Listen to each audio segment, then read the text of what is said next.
हंसी भी आती है और गुस्सा भी आता है। इसे लापरवाही कहें या गड़बड़झाला, ये आप तय करिएगा। लेकिन एक गरीब के साथ इतना भद्दा मजाक न सिर्फ सरकार के लिए बल्कि प्रशासन के लिए भी शर्मनाक है। एक घर जो कि 14 फीट लंबा और 10 फीट चौड़ा है, उसकी कीमत सरकार ने 103 रुपए 93 पैसे तय की है और इस गरीब को नोटिस थमाया है कि अगर कीमत मंजूर हो तो वो घर के कागजात लेकर आए और पैसे ले जाए। अपने घर की कीमत 103 रुपए 93 पैसे सुनकर कोई भी इंसान गश खाकर गिर जाएगा, लेकिन शुक्र है शहजाद खान इतना सुनने के बाद भी होशो हवास में खड़ा है। दरअसल मनिहारी कटिहार मुख्य मार्ग में नारायणपुर से पूर्णिया तक 4 लेन होने जा रही है। सड़क के निर्माण के लिए जमीन का अधिग्रहण तेजी से चल रहा है। नारायणपुर के बुजुर्ग शहजाद का घर इसी 4 लेन की जद में आ गया है। यहाँ तक तो सब ठीक था, लेकिन 4 लेन निर्माण के लिए एजेंसियों द्वारा अधिग्रहित जमीन में जब 14 फीट लंबे और 10 फीट चौड़े मकान को तोड़ने की बारी आई और भू अर्जन पदाधिकारियों ने जैसे ही शहजाद खान को नोटिस दिया, उसके पैरों तले जमीन खिसक गई। नोटिस में लिखा था कि शहजाद के घर को अधिग्रहित किया जाता है और मुआवजे के तौर पर प्रशासन शहजाद के घर की कीमत 103 रुपए 93 पैसे लगा रहा है। अगर शहजाद को सरकार द्वारा तय किया गया मुआवजा मंजूर है तो वो अपने घर के कागज लेकर दफ्तर आए और अपने मुआवजे की रकम लेकर जाए। बुजुर्ग शहजाद ने जैसे ही अपने घर के मुआवजे की रकम देखी, उसके पसीने छूट गए। जितना मुआवजा सरकार दे रही है उससे तो एक दिन की दिहाड़ी की रकम भी ज्यादा होती है। 1 किलो आलू, 1 किलो बैगन और 1 किलो टमाटर के बराबर लगाई थी शहजाद के 14 फीट लंबे और 10 फीट चौड़े घर की कीमत।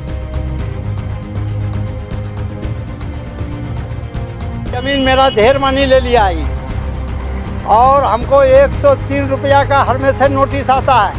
कहता है उठाइएगा उठाइएगा, नहीं तो हम जाके सरकार के खाता में जमा कर देंगे कोर्ट में। मेरा कहना है कि आप जब हमारा ज़मीन कहते हैं कि टच लिए हैं तो आप PW हमको नाप कर टच दिखाइए। दूसरी बात, आप ज़मीन मेरा ले लिए हैं 17-18 फीट और कहते हैं टच लिए, तो टच लिए तो आप टचे बने रहना चाहिए। अब ज़मीन दुनिया में नहीं ले लिए, कटिहार जाते हैं पोस्ट ऑफिस से फिर भेजा DM साहब को, उसका भी कोई सुनवाई नहीं।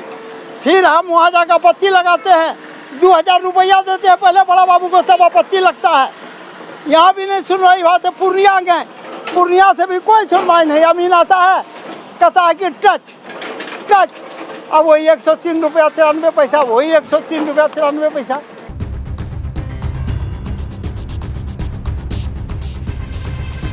लिखने में कोई चूक हो गई या कोई धांधली हो गई, ये शहजाद को नहीं मालूम, लेकिन मुआवजे की रकम वाला कागज लेकर शहजाद कई पदाधिकारियों के दरवाजे खटखटा चुका है, मगर किसी ने इस गरीब की मदद का आश्वासन तक नहीं दिया। घर के चारों तरफ JCB मंडरा रही है और शहजाद मिन्नतें कर रहा है।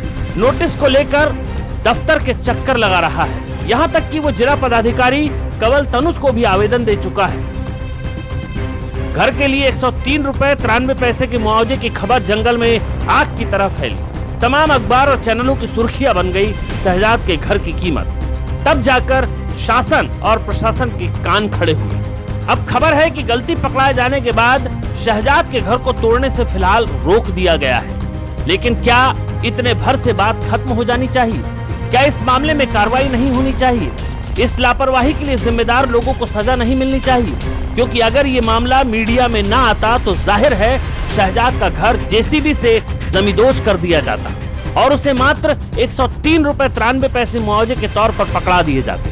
और हो सकता है शहजाद जैसे कई और गरीब हों जिन्हें अधिकारियों ने नोटिस देकर डरा दिया हो और मुआवजे की असली रकम को मिल बांट कर खा लिया हो। ये संभावना है, लेकिन इसमें सच हो सकता है। लापरवाही के नाम पर इस गलती को माफ नहीं किया जा सकता। इस मामले की उच्च स्तरीय जांच होनी चाहिए, तभी दूध का दूध और पानी का पानी हो पाएगा। Tajim Hussain, times news, Manihari.